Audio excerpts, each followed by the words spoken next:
Assalamualaikum warahmatullahi wabarakatuh. Nah, di sini di materi kita yang kedua ya, untuk materi yang kedua memang di modulnya, tapi untuk pertemuan yang ketiga ya. Nah, di sini pembahasannya adalah mengenai koneksi database dan login form, yaitu judulnya. Nah, di dalam slide-nya ini kurang lebih ada 14 halaman. Kalian nanti akan dijelaskan tujuan dari pembelajaran untuk sesi ini. Ya, pertama awalnya kita akan memindahkan dulu nanti database-nya ke dalam sebuah folder yang ada di project kita. Kemarin hasil kita yang kemarin adalah, kita lihat dulu. Nah, ini kemarin hasil dari pertemuan kita sebelumnya, kita sudah memiliki sebuah project VB-nya, ya ini namanya kemarin project VB2, ya. Kemudian ada juga sebuah database, nama database-nya DBVB2.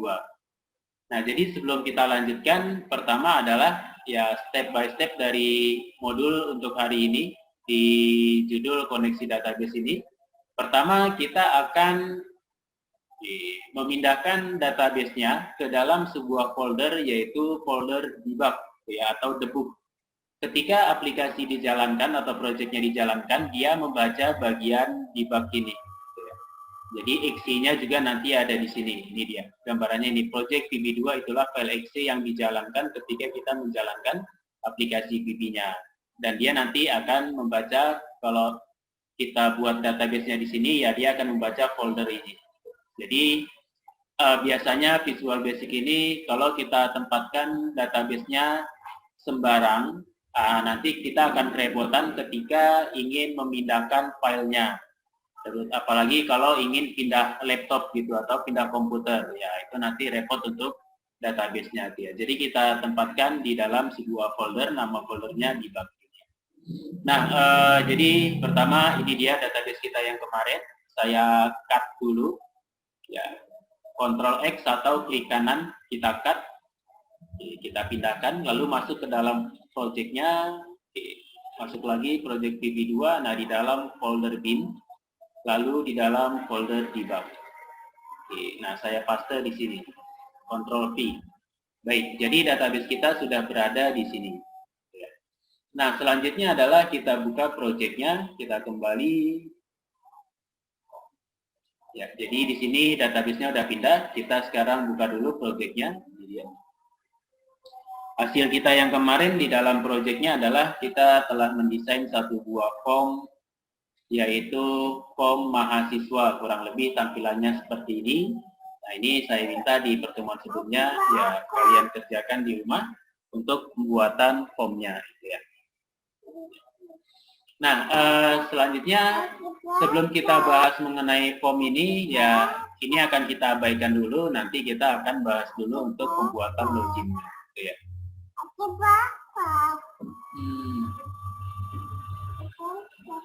Baik, nah selanjutnya kita lihat di panduannya setelah kita pindahkan. Nah, kita diminta untuk membuat satu buah modul untuk koneksinya. Ya. Dengan cara dari project-nya ini kita pilih menu project, kemudian project, kemudian kita pilih add modul. Nah, lalu kita pastikan ini yang terpilih adalah modul, dan namanya kita buat aja modul koneksi, ya sama dengan yang ada di panduan atau di modulnya. Nah, selanjutnya ada beberapa perintah yang akan kita tuliskan di dalam modul koneksinya ini, yaitu bisa dilihat di modulnya nanti, ini dia. Nah, pertama kita akan tambahkan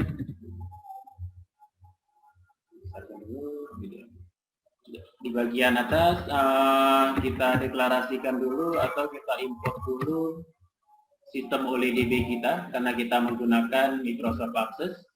Jadi kita perlu import yang namanya sistem data OLEDB. Nah, kemudian ada beberapa variabel yang akan kita deklarasikan di dalam koneksinya ini, Ya, ada OLEDB connection, ada data adapternya, ada data table-nya, ada data set-nya, dan lain-lain. Ya. Ya, ini berurutan, kalian urutkan nanti sesuai dengan ini, nggak masalah, atau kalian buat tidak berurutan seperti ini, ya ini nggak masalah. Ya, hanya ini merupakan beberapa variabel yang dibutuhkan untuk aplikasi kita. Ya, mulai dari koneksinya nanti, OLEDB connection, ini yang kita gunakan.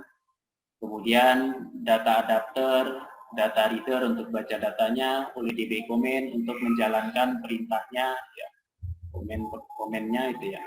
Nah, pertama ada CN, kita set dia sebagai OLEDB connection, gitu ya. Nah, di sini kita tuliskan aja public CN as OLEDB connection. Kemudian ada lagi selanjutnya data adapter, OLEDB data adapter. Ya, untuk data adapter kita butuh misalnya namanya apa tadi, DT atau DA ya, DA.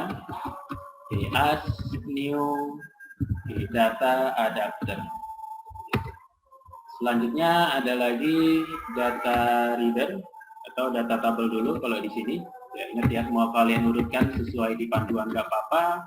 Mau dibuat dengan urutan masing-masing sendiri-sendiri juga nggak masalah.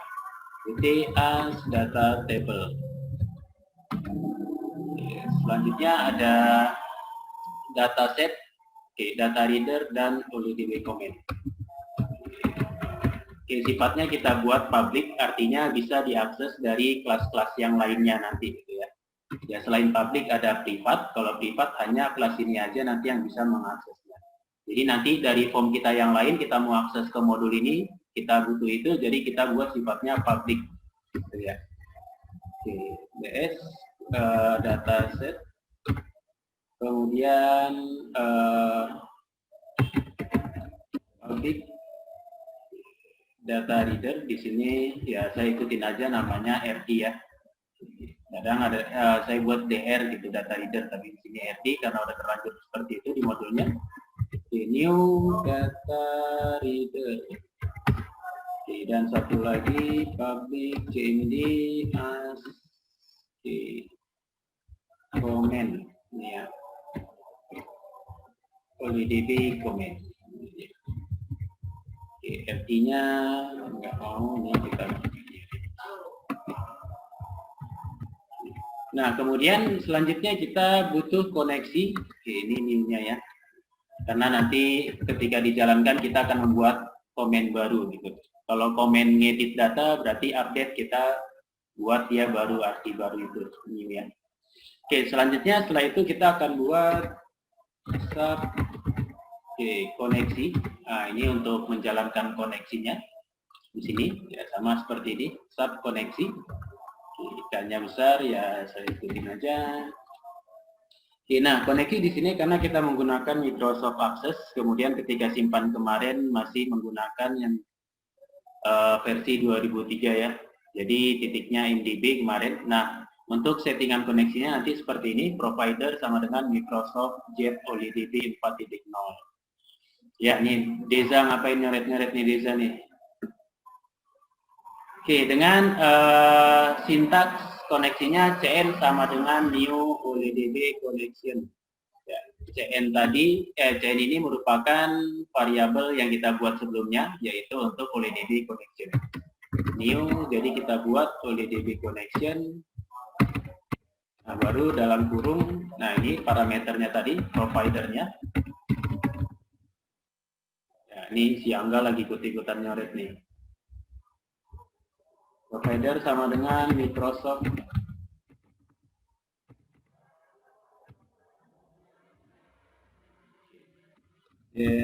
OLEDB. Nah, ini kalau akses ya beda, database kita beda juga nanti untuk koneksinya.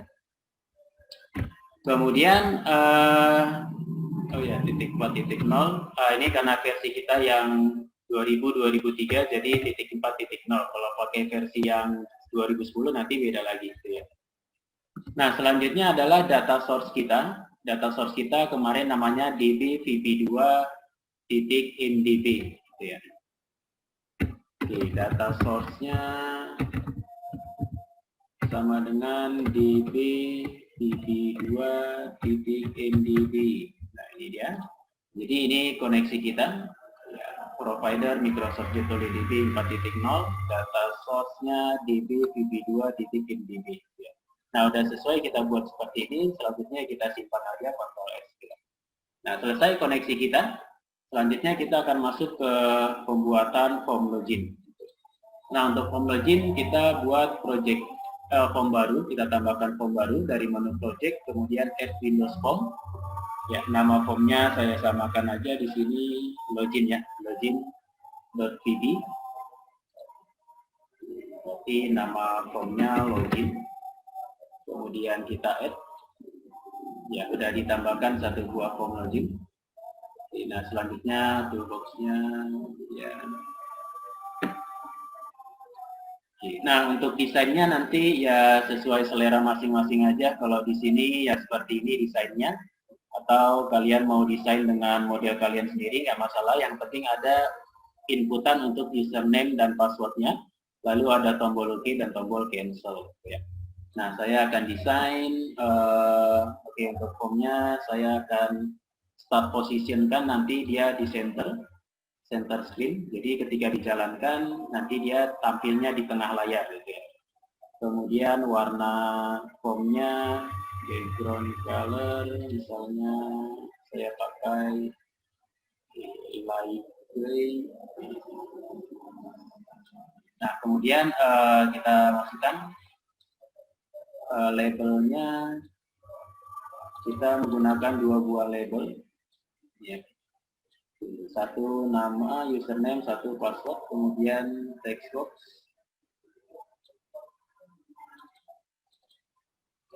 Ya, dua buah text box. Kemudian dua buah button.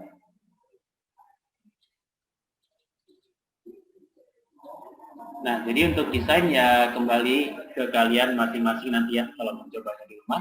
Saya akan desain misalnya dengan model lain ya nggak seperti ini. Misalnya ya ini kita buat dulu teksnya username.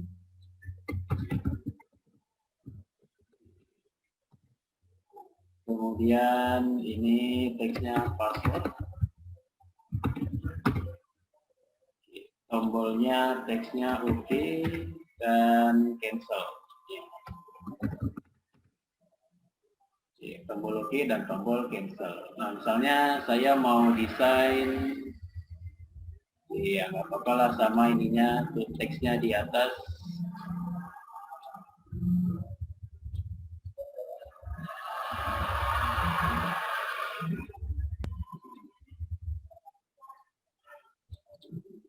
Kemudian tombolnya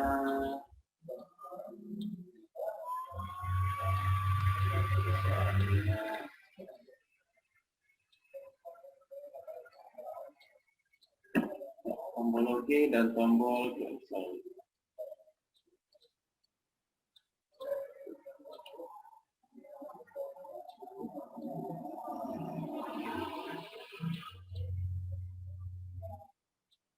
Misalkan gambarnya saya tempatkan di kanan, kalau tadi di kiri. Saya gunakan misalnya picture box. Nah, ini dia. Ya, untuk gambar kita bisa gunakan ini aja picture box. Ya, ukurannya kita sesuaikan aja. Kemudian saya cari gambar yang ada di sini. Oke, background image-nya. Background image. Oke, saya pakai local source saja. Saya import. Nah, misalnya ini saya menggunakan icon gambar ini ya, gambar orang. Nanti kalian ya carilah gambar yang ada di komputer masing-masing gitu. Kalau nggak punya, cari aja di internet icon-icon atau gambar-gambar. Nah, oke, di sini dia nimpa ya. Saya akan kirim ke belakang, send to back gambarnya, jadi dia nggak nimpa tombol dan text box-nya.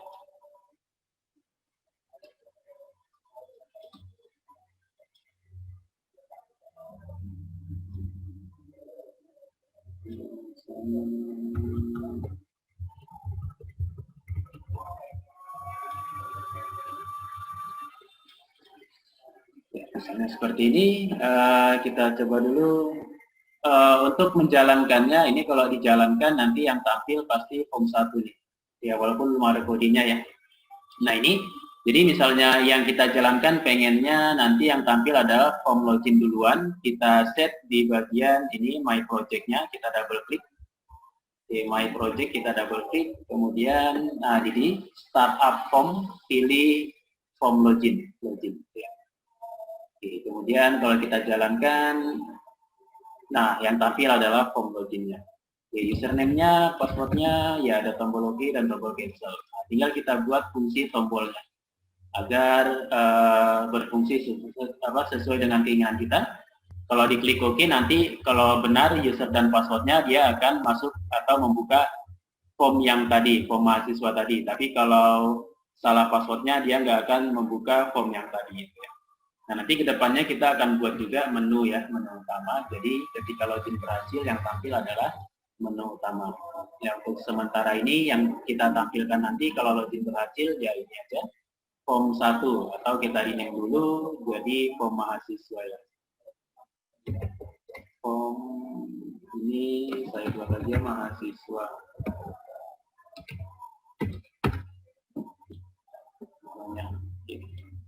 Nah, selanjutnya ya saya save dulu text box-nya. Ini saya ganti namanya menjadi txt user ya biar nanti enak manggilnya. Kemudian ini txt password. Txt password atau txt pass saja. Dilengkapkan juga nggak masalah, txt password. Nah, kemudian kita masuk ke tombol OK. Untuk memberikan fungsi tombol OK-nya, ya kita double klik di OK-nya. Ya, sama seperti tadi kita buat fungsi, kita import ya OLIDB-nya, import sistem data OLIDB. Ini ya. Kemudian ya tombolnya di sini masih button 1. Nanti kalau kita baca kodenya button 1 nggak tahu nih apa sih button 1. Saya hapus saja dulu. Maksudnya kita ganti juga ya. Untuk tombol OK, name-nya kita ganti aja misalnya BTN OK. Jadi nanti kalau baca kodenya kita tahu, oh ini BTN OK, oh ini BTN cancel atau button cancel. BTN cancel. Ada klik lagi, nah BTN OK sepertinya. Jadi tahu ini fungsi untuk apa, tombol apa atau komponen apa. Nah, di BTN OK selanjutnya kita akan berikan beberapa ya kode programnya. Ya, panggil koneksinya, kemudian kita buka koneksinya. Pertama kita panggil call ya koneksi. Ya, koneksi ini ada di dalam modul koneksi tadi. Kalau kita buka modul koneksi, kita panggil ini, kita panggil subkoneksi. Nah, di dalam subkoneksi ada koneksinya, yaitu CN. Kembali, kemudian CN koneksinya kita open.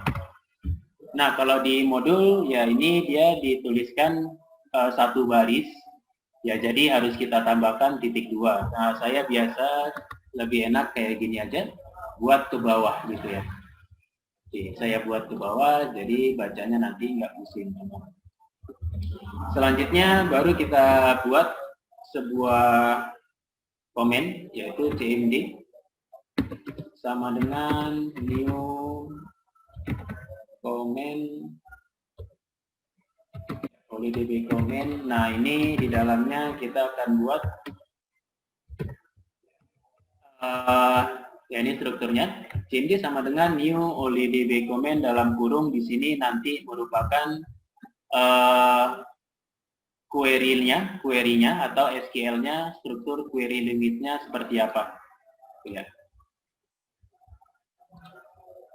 Oke, misalnya kita di sini mau login, berarti kita akan membaca data user dan data password dari database kita. Kita lihat dulu database-nya. database kita di situ ada satu buah tabel untuk loginnya, yaitu namanya login. Ya. Di dalam login ada username, filenya perhatikan username dan password. Username dan password. Nah, jadi itu yang digunakan untuk login. Jadi di kodenya bisa kita buat ya, query-nya select bintang from nama tabelnya tadi login. Nah, pilih semua field. Kalau bintang itu artinya semua field. Bisa juga satu-satu. Select username. Berarti yang dipilih hanya field username aja. Kalau mau tambah password, kasih koma password. Berarti 2 field. Nah, kalau kita mau semua field yang ada di tabelnya, kita cukup pakai bintang. Select bintang from login, berarti dipilihlah username dan passwordnya. Oke, kemudian where berdasarkan username-nya sama dengan. Oke, jadi pertama variabelnya berdasarkan username ya. Kemudian kita update dengan kutip 1, kemudian kutip 2, lalu dengan simbol dan. Baru kita panggil txt user. Oke. Nah, jadi gambarannya seperti ini. Pilih data dari tabel login berdasarkan username sama dengan apa yang ada di dalam txt user. Kalau di txt user kita ketikkan 001, maka yang dicari nanti di field username-nya adalah yang 001. Itu gambarannya. Kemudian koma n, kita pakai n, operator n, jadi 2 variabel ini yang menentukan user dan passwordnya. N password, di dalam password itu kutip 1 ya, diupdate dengan kutip 1, kutip 2, dan simbol dan. Ya, nah ini perlu diperhatikan struktur untuk pemanggilan komponennya seperti ini. Ya. Kemudian yang kedua ini txt password titik text. Oke, nah ini dia jadinya. Ya, sih kelihatannya. Oke. Nah jadi select bintang from login, ya dari tabel login kita cari nanti data yang kita ketikkan di txt user dan txt password. Ya, kalau ketemu nanti datanya, maka dia akan berhasil login. Kalau nggak ketemu datanya, ya dia nggak akan berhasil login. Oke, ya. Nah, kemudian setelah kita jalankan komennya, selanjutnya baru ini ya, kita eksekusi ya, cmd.execute reader. Nah, maka dijalankanlah komennya ini, baru dibaca datanya, rd.read. Data reader, rd ini data reader ya. Rd sama dengan cmd dengan cmd.execute reader. Ya, dieksekusilah. Kemudian dibaca datanya titik read ya, kalau ada ya, ini ya. Jadi kita selanjutnya pakai fungsi jika datanya nanti ketemu ya, ini ya, rd titik hash rows, artinya rows ini ya punya baris. Kalau dia ada barisnya maka dianggap datanya ketemu. Jika rd-nya ini setelah rd-nya titik read tadi dibaca, kemudian dia memiliki baris sama dengan true ya, benar, artinya memiliki baris, maka kita tampilkan form mahasiswanya, mahasiswa titik show. Kemudian loginnya mi, ini artinya form loginnya ini mi titik hide, kita sebutkan aja. Itu dia. Kalau di sini mungkin bedanya, ini form menu. Kita belum buat form menu, jadi ya di sini aja dulu. Nah, selanjutnya kita coba. Oke, saya jalankan.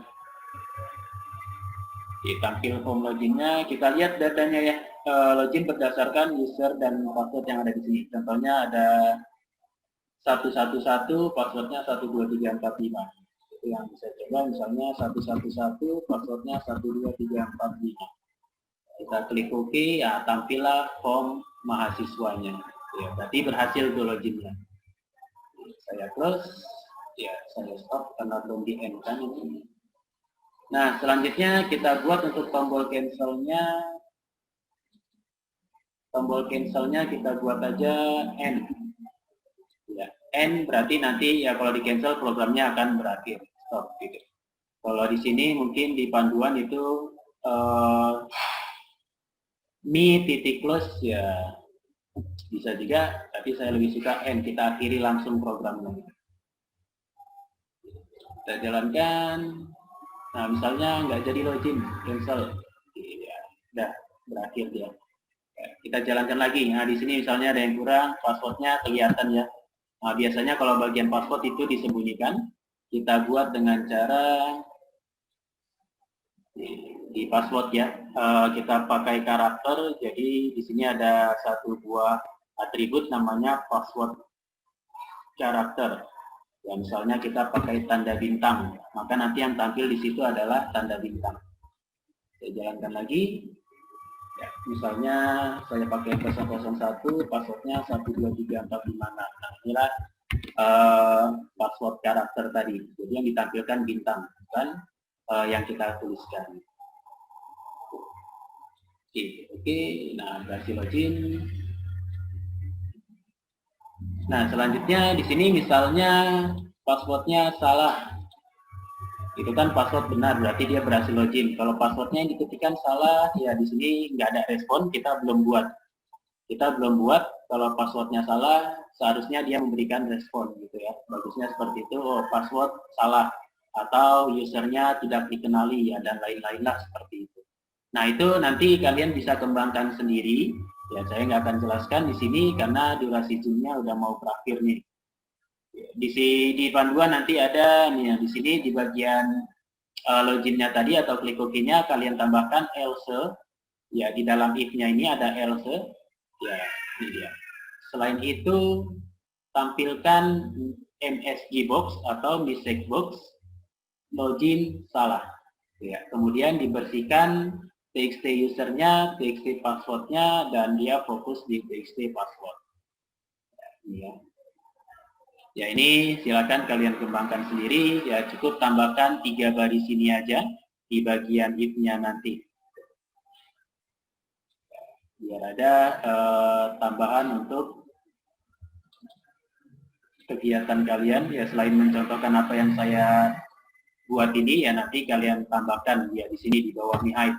Tambahkan else, kemudian MSG box, kita pakai mistake box saja, kalau salah nanti muncullah kotak pesan, ya tadi tulisannya apa ya, passwordnya salah atau apa, ini login salah. Ya itu aja saya rasa yang saya sampaikan di dalam pemaparan secara live-nya ini, materi kita hari ini. Dan ini ada tambahan, misalnya nanti kalau kalian menggunakan sistem operasi Windows 64 bit, biasanya itu nanti kalian akan mengalami sedikit masalah. Nah, ini ada caranya. Pilih di settingan untuk compilernya ke 86. Ya, artinya ini untuk 32 bit ke 86. Tapi kalau ketika dijalankan nggak ada masalah, ya udah, berarti ini nggak perlu. Ya. Hanya karena versi aja. Iya, baik. Saya rasa loginnya udah berhasil. Ya, kemudian saya kembalikan ke kalian nanti untuk mengembangkan secara pribadinya atau secara mandirinya untuk kalau loginnya tidak berhasil atau salah. Sudah, saya tutup untuk sesi hari ini. Assalamualaikum warahmatullahi wabarakatuh.